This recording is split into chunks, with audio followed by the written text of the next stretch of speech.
Eu tenho ficado tão feliz em cada um dos ensinamentos extraídos no Devocional 2024. São profundos, são extraordinários. Por isso nós pedimos que você coloque nos comentários a sua experiência, que você coloque no seu story este vídeo, também envie nas listas de transmissão os seus contatos e poste nas suas redes sociais, porque assim vamos propagar as Escrituras Sagradas. Hoje, neste devocional, estamos no livro de Sofonias, um dos profetas pequenos, é conhecido desta forma, capítulo 1, 2 e 3. Estamos viajando de Gênesis a Apocalipse em ordem cronológica da Bíblia. E por isso estamos agora, depois de termos passado por alguns livros conhecidos como livros históricos, agora estamos neste livro. E é importante você saber quem o escreveu, quando foi escrito, o que acontecia na época, para quem e por que foi escrito e por que ler esse livro e o que buscar nele. Isso é importante para que você consiga se nortear, para que você consiga se situar e assim, ao ler, entenda sobre o que você está lendo e o que extrair daquilo que você está lendo. Foi escrito por Sofonias, cujo o nome pode significar o Senhor esconde ou o Senhor protege. Foi escrito durante o reinado do rei Josias em Judá, de 640 a 609 a.C., mas antes da destruição da cidade de Nínive, 612 a.C. Nós já falamos sobre esta destruição nos devocionais passados. Naquela época, a despeito das reformas civis e religiosas bem intencionadas do rei Josias, os líderes eram corruptos e a idolatria estava generalizada. O Império Assírio, a superpotência que domina a Judá, que dominava mais de um século, estava em desintegração.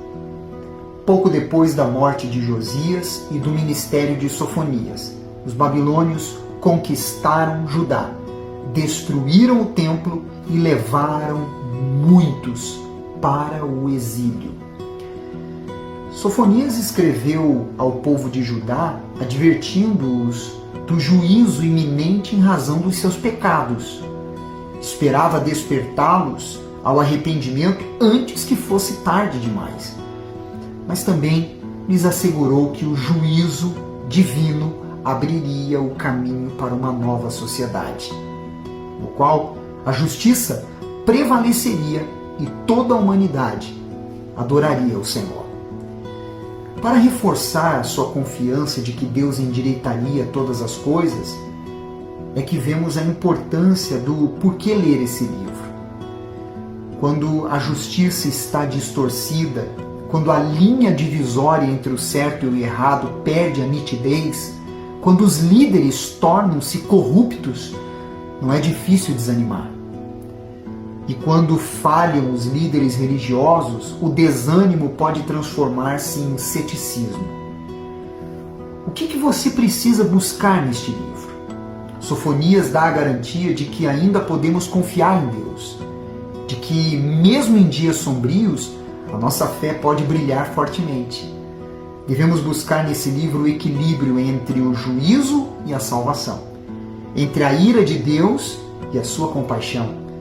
Sofonias escreve numa forma poética marcada por figuras de linguagem vívidas e por linguagem emocionalmente carregada.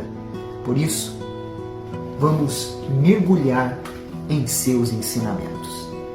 No capítulo 1, quando fala sobre as ameaças contra Judá e Jerusalém, no versículo 4 ao versículo 6 diz assim: estenderei a mão contra Judá e contra todos os habitantes de Jerusalém.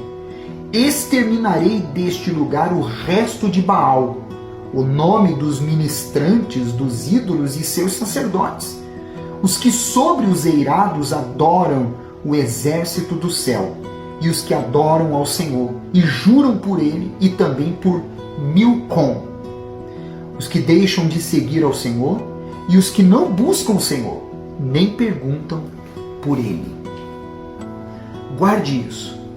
A mescla da fé só traz contaminação e distanciamento do Deus vivo. Baal era o deus cananeu da tempestade e supostamente possibilitava o crescimento do plantio e a procriação dos seres humanos. Milcom, ou Moloque, era talvez o deus principal dos amonitas. O exército do céu incluía o sol, a lua, as estrelas, sendo todos esses objetos de culto nos dias de Sofonias. Você pode ver isso em 2 Reis, capítulo 23, versículo 5. Ou seja, as pessoas elas recorriam à astrologia. Em nossos dias não é diferente. As pessoas apoiam a fé em amuletos, expressam uma fé sincretista, pedindo a vários supostos deuses, acreditando assim que a resposta será mais rápida. Quem é de Deus tem sua fé definida exclusivamente nele e em nada mais.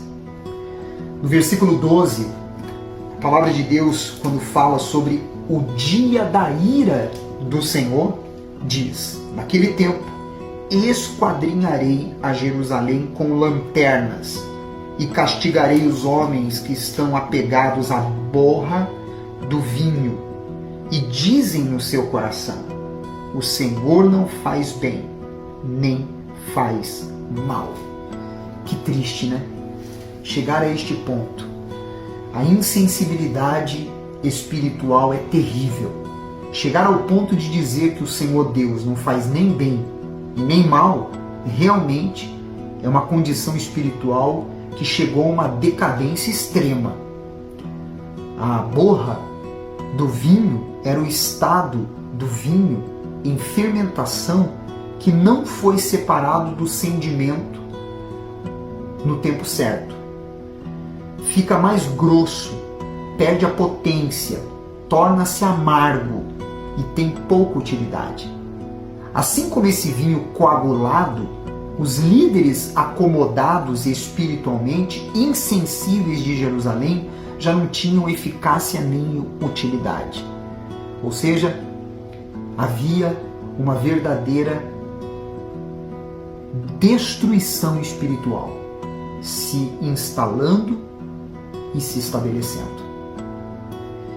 Lá no capítulo 2 do versículo, no capítulo 1 ainda, no versículo 17 e 18, ele diz: trarei angústia sobre os homens e eles andarão como cegos, porque pecaram contra o Senhor, e o sangue deles se derramará como pó, e a sua carne será atirada como esterco.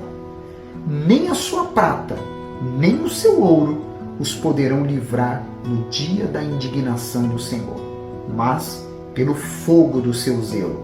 A terra será consumida, porque certamente fará destruição total e repentina de todos os moradores da terra.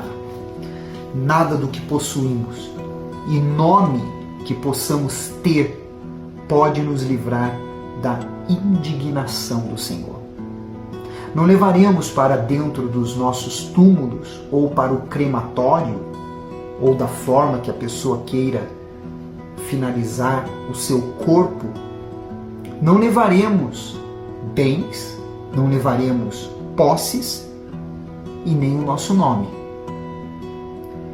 Devemos manter a nossa vida totalmente aos pés dele, para que a sua graça e misericórdia nos acompanhe. Lá no capítulo 2, do versículo 3, quando fala sobre as ameaças contra os filisteus, o Senhor Deus diz, através do profeta: buscai o Senhor, vós, todos os mansos da terra, que cumpris o seu juízo. Buscai a justiça, buscai a mansidão. Porventura, lograreis esconder-vos no dia da ira do Senhor? Uma pessoa mansa é uma pessoa pacífica. Ela busca viver na retidão sem prejudicar a si mesmo nem ao próximo. Devemos buscar ao Senhor para cada vez mais conhecer sobre Ele e alcançar o progresso que vem da fé. Lá no capítulo 3, no versículo 13, quando fala sobre a salvação da filha de Jerusalém, ele diz: os restantes de Israel não cometerão iniquidade, nem proferirão mentira. Na sua boca não se achará língua enganosa, porque serão apacentados, deitar-se-ão e não haverá quem os espante. As filhas de Jerusalém, ou os restantes de Israel, eram aqueles que se conservaram em meio a uma geração corrupta. Nos dias atuais, somos nós que buscamos agradar a Deus em meio a uma geração corrupta, mantendo o coração limpo, vivendo na verdade, mantendo os lábios puros sem proferir enganos. Somos ovelhas do seu rebanho. Temos a tranquilidade em afirmar que Deus cuida de nós. E para terminar, no versículo 15 ao 17, ele diz: o Senhor afastou as sentenças que eram contra ti e lançou fora o teu inimigo. O Rei de Israel, o Senhor, está no meio de ti. Tu já não verás mal algum. Naquele dia se dirá a Jerusalém: não temas, ó Sião, não se afrouxe nos seus braços. O Senhor, teu Deus, está no meio de ti, poderoso para salvar-te. Ele se deleitará em ti com alegria. Renovar-te-ão no seu amor, regozijar-se-á em ti com júbilo. Vemos nesse livro profético advertências e exortações. Em geral, o público do profeta era muito variado, abrangendo tanto pecadores endurecidos quanto seguidores fiéis do Senhor. Os profetas dirigiam acusações e advertências contra os líderes civis e espirituais que violavam as normas de Deus e prejudicavam o bem-estar e o futuro da nação. Embora Deus pretendesse que o forte impacto dessas mensagens chocasse os pecadores e os levassem ao arrependimento, as palavras dos profetas muitas vezes caíam em ouvidos de mercadores. As mensagens positivas mostravam como Deus algum dia inverteria os efeitos do juízo e restauraria o seu povo. Sofonias pretendia incentivar os seguidores do Senhor, assegurando-lhes que Deus conservaria um remanescente e no fim cumpriria as promessas feitas aos antepassados, tendo a certeza da vindicação final aos fiéis. Poderiam perseverar em meio aos tempos difíceis, enxergar com grande expectativa ou o período que se seguiria ao juízo iminente. Este é o nosso Deus. Ele está no nosso meio, buscando-nos para salvar. Ele se alegra em nos ver mantendo um relacionamento com Ele. Devemos seguir firmes neste propósito até o fim. Graças a Deus por isso. Se te ajudou, agora é com você. Compartilhe.